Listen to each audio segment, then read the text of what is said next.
Very good morning to all of you. बच्चे, आज हम एक नया चैप्टर स्टार्ट कर रहे हैं जिसका नाम है माइक्रोब्स इन ह्यूमन वेलफेयर। जब भी हम माइक्रोब्स की बात करते हैं तो ऑटोमेटिकली हमारे माइंड में बहुत सारी डिजीज़ेस आ जाती हैं।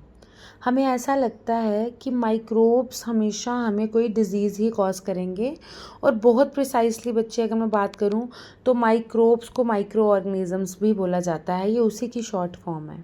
बहुत सारे माइक्रोब्स हमारे आगे पीछे हैं। It can be in the form of bacteria, cyanobacteria, microalgae, microfungi, viruses, protozoans. ऐसा नहीं मैं कहती कि जो माइक्रोब्स है वो हमें डिजीज़ कॉज नहीं करते, बट माइक्रोब्स बेनिफिशियल भी हो सकते हैं, हार्मफुल भी हो सकते हैं।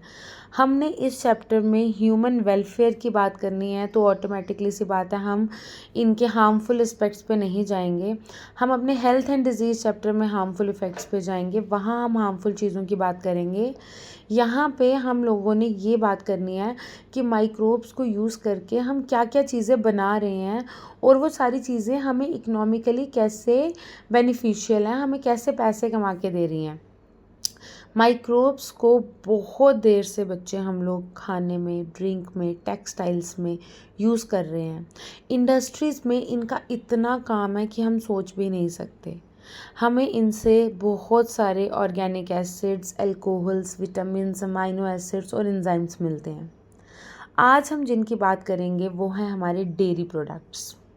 देखो, एक छोटा सा जस्ट जो आप बचपन से पढ़ते आ रहे हैं कि जो मिल्क होता है ना, उसमें बहुत सारे लैक्टिक एसिड बैक्टीरियाज होते हैं।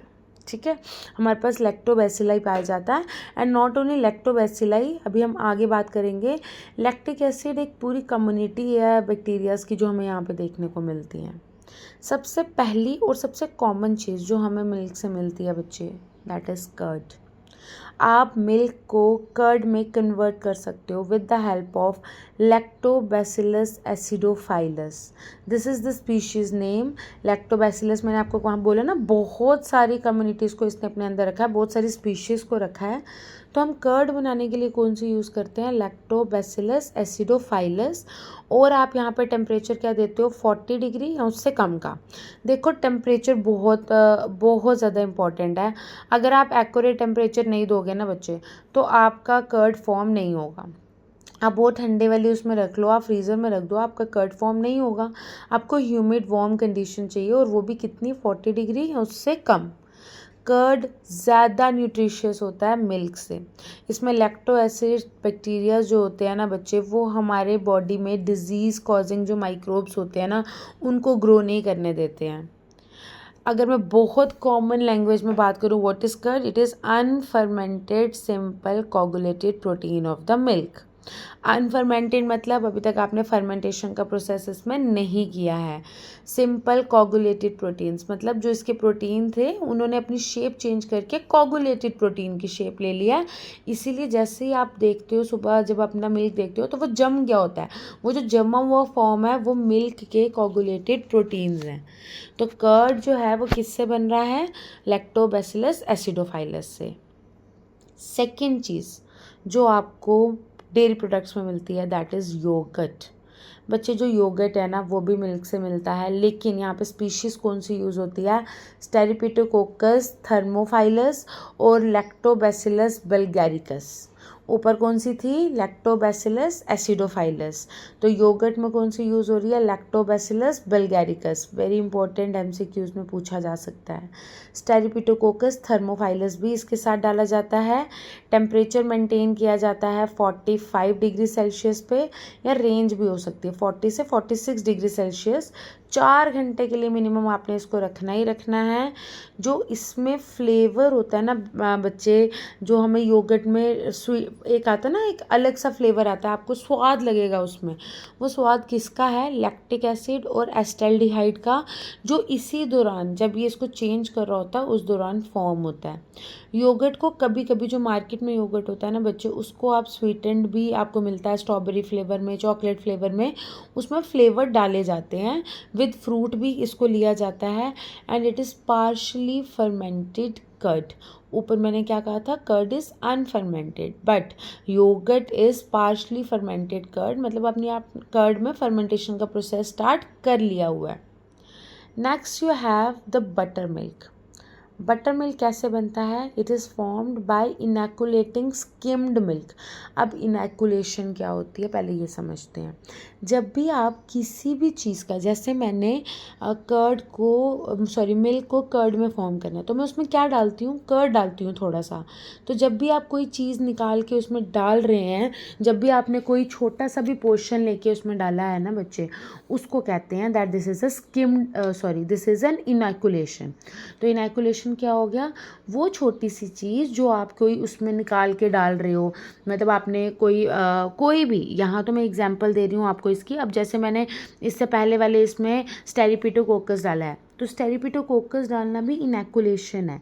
आप जो छोटी सी भी चीज़ किसी और चीज़ में मिक्स करके डाल रहे हो ताकि वो पर्टिकुलर चीज़ जो है वो काम कर सके, इसको कहते हैं इनैकुलेट करना। तो इसमें क्या किया हम लोगों ने? बटर मिल्क में कैसे फॉर्मेशन हुई है? It is formed by the inoculating skimmed milk with the started culture of. अब इसमें बहुत सारे वो हैं हमारे पास बच्चे, microorganisms, and you have to learn all of them. तो इसमें कौन कौन से हैं? स्टेरिपिटोकोकस क्रीमोरिस, स्टेरिपिटोकोकस लैक्टिस। स्टेरिपिटोकोकस लैक्टिस जो है ना, अब इसको बड़े सारे बच्चे लैक्टिक एसिड के साथ कन्वर्ट कर देंगे। This is a separate bacteria. Streptococcus cremoris, Streptococcus lactis, ये एस इज़ फॉर लैक्टिस, ठीक है। उसके बाद यू हैव लैक्टोबैसिलस एसिडोफाइलस और you have Leuconostoc species. 22 degree Celsius में 18 घंटे तक आपको रखना पड़ता है, तब जाके आपको बटर मिल्क मिलता है। अच्छा बच्चे, बीच में स्किम्ड मिल्क की बात हुई थी। देखो इनैकुलेशन मैंने बता दिया, कोई भी छोटी सी चीज़ जो आप उसमें डाल रहे हो दैट इज़ इनैकुलेशन। स्किम्ड मिल्क वो मिल्क होता है जिसमें से सारा का सारा फैट जो होता है ना बच्चे, वो हमने रिमूव कर दिया हो। जब हम मिल्क का सारा फैट रिमूव कर देते हैं, इसको बोलते हैं स्किम्ड मिल्क। तो स्किम्ड मिल्क लेना है for the formation of buttermilk. I know there are lot of name, और आपको इनको सबको लर्न भी करना है। अगर आप इनको लर्न नहीं करेंगे तो आप बहुत सारे MCQs, नॉट ओनली इन आपकी जो एकेडमिक्स की बात करूं, बट आपके नीट में भी बहुत सारे इसके जो है ना आते हैं क्वेश्चंस। अच्छा, बटर मिल्क भी बन गया हमारा। हमने 4 स्पीशीज़ डाली, स्टेरिपिटोकोकस क्रीमोरिस, स्टेरिपिटोकोकस लैक्टिस, देन हमने इसके बाद डाला लैक्टोबैसिलस एसिडोफाइलस और ल्यूकोनोस्टॉक। अभी तक हमने 4 चीज़ें पढ़ ली बच्चे। हमने पढ़ा कर्ड की फॉर्मेशन, हमने पढ़ा कि हमारा योगर्ट कैसे बनता है, फिर हमने पढ़ा कि हमारा बटर मिल्क कैसे बनता है, और ये सारी चीज़ें किसकी हैं? सारी डेयरी प्रोडक्ट्स हैं, सारी हमें मिल्क से मिल रही हैं। अच्छा बच्चे, बीच में बार बार बात आ रही है फर्मेंटेशन की, कि फर्मेंटेशन आपने अनफर्मेंटेड है, फर्मेंटेशन हो गई। देखो सबके दिमाग में बात आ रही होगी फर्मेंटेशन क्या है, आपने कहीं ना कहीं पढ़ा इसके बारे में। आपने जब 10th में फर्मेंटेशन पढ़ा था, याद करिए, ये एक ऐसा बायोलॉजिकल प्रोसेस होता है जिसमें कुछ माइक्रो ऑर्गेनिज्म, जैसे हमने वहाँ पे किसकी बात की थी? यीस्ट की। तो कुछ माइक्रो ऑर्गेनिज्म क्या करते हैं? शुगर को ब्रेक कर देते हैं। अब I am not writing sugar, but वहाँ पे आपने ग्लूकोज लिखा था। ग्लूकोज भी एक फॉर्म ऑफ शुगर होती है। In the absence of oxygen, मतलब ऑक्सीजन नहीं होना चाहिए, तो ये उसको बहुत सारे प्रोडक्ट्स में चेंज करता है। This process is known as fermentation. कैसे प्रोडक्ट्स में चेंज करता है? It can be alcohol, acid, it can be any other gases. क्या कहा मैंने? फर्मेंटेशन एक बायोलॉजिकल प्रोसेस है जिसमें माइक्रो ऑर्गेनिज्म जो होते हैं ना, वो शुगर को ब्रेक डाउन करते हैं और in the absence of oxygen करते हैं और उसको चेंज कर देते हैं into various products like alcohol, acid, gases. ठीक है, तो हमने कर्ड बनाया, हमने लैक्टोबैसिलस एसिडोफाइलस डाला, हमने योगर्ट बनाया, हमने 2 और स्पीशीज़ डाली। उसके बाद हमने बटर मिल्क बनाया, बटर मिल्क में हमने 4 स्पीशीज़ डाली। नेक्स्ट वी हैव द सोर क्रीम। अच्छा, अब सोर क्रीम की बात करते हैं। इसमें हम डालते हैं स्टेरिपिटोकोकस लैक्टिस, जो लैक्टिक एसिड प्रोड्यूस करने के लिए यूज़ होता है। देन हम डालते हैं ल्यूकोनोस्टॉक क्रीमोरिस, जो इसको इसका पर्टिकुलर कलर देता है। लास्ट आपके पास जो डेयरी प्रोडक्ट है बच्चे, दैट इज़ चीज़। देखो, जब हम चीज़ की बात करते हैं ना, it is partially degraded concentrated milk fat और कैसिन। ये आप माइक्रो ऑर्गेनिज्म की हेल्प से करते हैं। चीज़ हमेशा माइक्रो ऑर्गेनिजम्स की हेल्प से बनेगा और पार्शली डिग्रेडेड मिल्क फैट होता है और कैसिन, जो अगेन मिल्क के बीच में ही एक प्रोटीनिशियस सब्सटेंस है जो प्रेजेंट होता है। बहुत सारी वेराइटीज़ ऑफ चीज़ आपको मार्केट में देखने को मिलती है बच्चे। हमारे पास है कॉटेज चीज़, हमारे पास है स्विस चीज़, हमारे पास है रॉक्वेफोर्ट चीज़। जब हम कॉटेज चीज़ की बात करते हैं, it is prepared by Streptococcus lactis and Lactobacillus. ठीक है, कॉमन ये दोनों स्पीशीज़ डाली आपने कॉटेज चीज़ उसमें डाली मिल्क में और आपको ये मिल जाएगा। स्विस चीज़ में क्या होता है, आपको बड़े बड़े होल देखने को मिलते हैं। आपने ये चीज़ ना टॉम एंड जेरी में देखा होगा, बहुत बड़े बड़े होल्स होते हैं। ये होल्स क्यों होते हैं? क्योंकि यहाँ एक बैक्टीरियम यूज़ होता है, पोर्पियोनी बैक्टीरियम शार्मनी। ये पोर्पियोनी बैक्टीरियम शार्मनी ना जब भी कोई काम करता है ना, they release a lot of carbon dioxide.